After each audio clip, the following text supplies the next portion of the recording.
அது சந்தர்ப்பவாதம் இல்லையா? சந்தர்ப்பவாதமே கிடையாது, அது புத்திசாலித்தனம். எப்படி சார் சந்தர்ப்பவாதம் நீங்க இங்க ஒரு காலை வச்சுட்டு அங்க ஒரு காலை வைக்கிறேன்னு சொல்லி அவங்க இங்க கால அங்க காலம் சொல்லி நீங்க தான் வெளியில சொல்றது இல்ல, பின்னாடி பேச்சுவார்த்தை நடக்கும் இல்ல, நம்ம பின்னாடி பேசுவோம். நம்ம தான் இப்ப முன்னாடி பேச மாட்டோம்ல, பின்னாடி பேசுவோம். ஆமாங்க, வெளியில இருக்கிறது நமக்கு அப்ப பின்னாடி பேச்சுவார்த்தை நடத்துறாங்க. அது எல்லாம் மோடியோட நெருக்கமா இருப்பாரு, ஸ்டாலின் கிட்டே கூட்டணி பேசுவார்னா இது சந்தர்ப்பவாதம். சரி, இப்போ திமுக வந்து மோடி கூட அவங்க கூட எல்லாம் நெருக்கமா என்னன்னு சொல்ல வரீங்களா?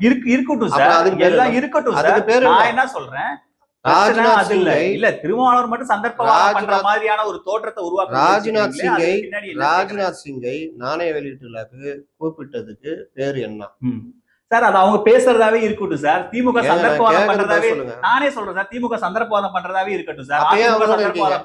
திருமாவளவனுக்கு மட்டும் அந்த டேக பிக்ஸ் பண்றீங்களேன்னா நான் ஏன்னா திருமாவளவன் மட்டும்தான் தன்னை பற்றி அடிக்கடி அதிகம் பேசுகிறாரு. நான் தான் மிகப்பெரிய இது, நான் தான் கொள்கை வழி நிற்பவர், நான் இப்படி இருக்க மாட்டேன். களத்துல அவரை கூப்பிட்டுக்கிட்டே இருக்காங்கன்னா அவர் அதான் சார் சொல்றாரு. எல்லாரும் எனக்கு என்கிட்ட வெயிட் பண்றாங்க, விஜய் வெயிட் பண்றாரு, அதிமுக வெயிட் பண்ணுது, பாஜக வெயிட் பண்ணுது, அதனால நான் பேசுறாங்கன்னு சொல்றாங்க. கூப்பிட்டாங்க ஜப்பான், ஏதாவது ஆதாரம் இல்லாம பேசிருக்காங்க.